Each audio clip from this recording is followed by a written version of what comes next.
पाकिस्तान भारत माटे आतंकवादी चलिबो नाय भारत माटे आतंकवादी चलिबो नाय। जम्मू काश्मीर पहलगाम रे हेतिबा आतंकवादी आक्रमण घटना सारा विश्व को स्तब्ध कर देछि।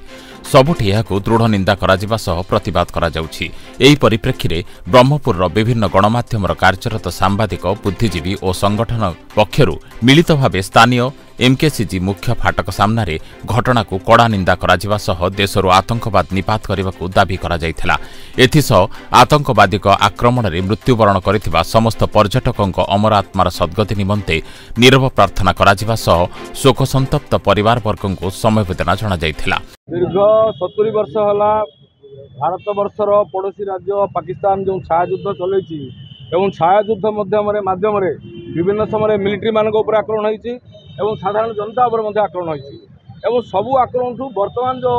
पुलवामार जो आक्रमण होती समस्त बढ़ी जाइए। तेणु भारत वर्ष को आज दिल्ली ठारू पल्ली पर्यंत समस्त समर्थन कले जो कांड से कर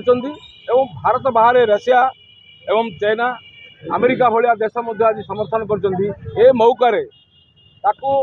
समस्ते मिसी गोटे आतंकवादी राष्ट्र भली पाकिस्तान घोषणा कर आज ये एवं देशा को तेसा नीति धरी से जो बंदूक गुड़ी में निर्मम भाव हत्या कर हत्यार जवाब हत्यार दे पारिबा ताहले सेमानकर जो आत्मार आज शांति मिल एति आज कामना करती भारत सरकार यहाँ प्रति दृढ़ पदक्षेप ने बोली मोर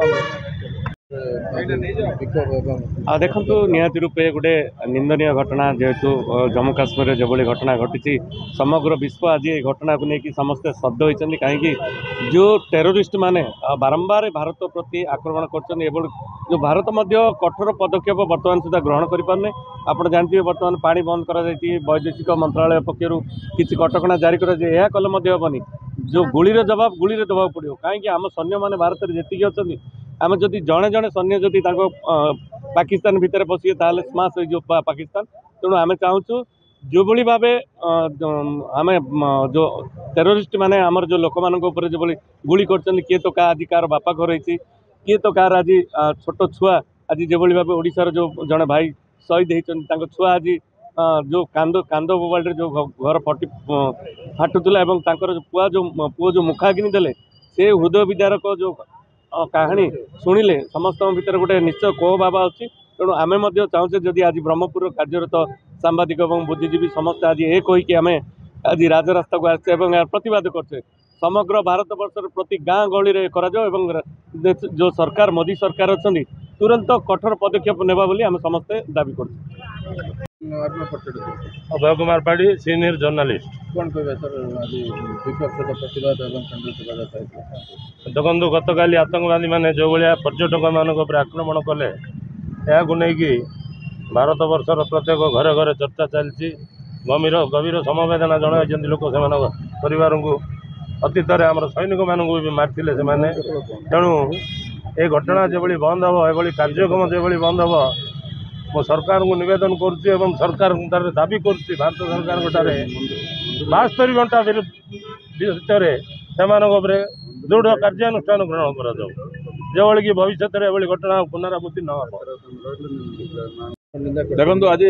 समग्र विश्व स्तब्ध जो भाव आतंकवादी आक्रमण है पुलवामा निरीह लोक मान जो भाव बाछी बाछी से धर्म पचारिकी जो भाव भारतीय नागरिक मान हत्या कर सबू महल निंदा कर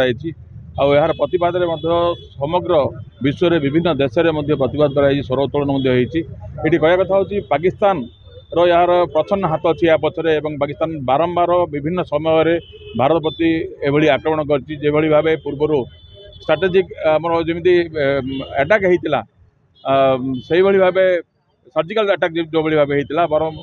प्रत्येक नियमित व्यवधान में पाकिस्तान उपर एभली सर्जिकल अटैक आवश्यकता रही भारत बर्तमान केवल पानी बंद करवा यू बंद न करी बर गोटे कठोर कार्यानुष्ठान ना पड़ो जेहेतु वैदेशिक कूटनीति भारत भल अच्छी जेहेतु बर्तमान परिस्थिति में काश्मीर में शांति प्रतिष्ठा हो पार्ला कि बर्तमान पुणी थे से अशांति सृष्टि करने पाकिस्तान जो भाई चेष्टा कर बर्दास्त न करी बर पाकिस्तान उपर दृढ़ कार्यानुष्ठान आवश्यकता रही। ପରେ ଏକ କ୍ୟାଣ୍ଡେଲ ଶୋଭାଯାତ୍ରା ଅନୁଷ୍ଠିତ ହୋଇଥିଲା। ଏଥିରେ ଗଞ୍ଜାମ ଓକିଲ ସଂଘ ସଭାପତି ମନୋଜ ପଟ୍ଟନାୟକ, ଗଞ୍ଜାମ ଜିଲ୍ଲା ବିକାଶ ମଞ୍ଚ ସଭାପତି ରାଜେନ୍ଦ୍ର ପଣ୍ଡା, ବରିଷ୍ଠ ନାଗରିକ ମଞ୍ଚ Shyamsundar Khadanga, team clean city ସଭାପତି ଶକ୍ତିଧର ରାଜଗୁରୁ, ବରିଷ୍ଠ ସାମ୍ବାଦିକ ଅଭୟ ପାଢ଼ୀ, ସୁଦୀପ ସାହୁ, ଅସିତ ପଣ୍ଡା, ନରସିଂହ ଡାକୁଆ, ବିକେ ବିଶାରଦ, ରାଜେଶ ସାହୁ, ବିଶ୍ୱନାଥ ମାରଣା, ଲଲାଟେଣ୍ଡୁ ଚୌଧୁରୀ, ଏସ୍ୟୁଜେ ସମ୍ପାଦକ ଦିଗମ୍ବର ମହାରଣା, କାଳୀପ୍ରସାଦ ରଥ,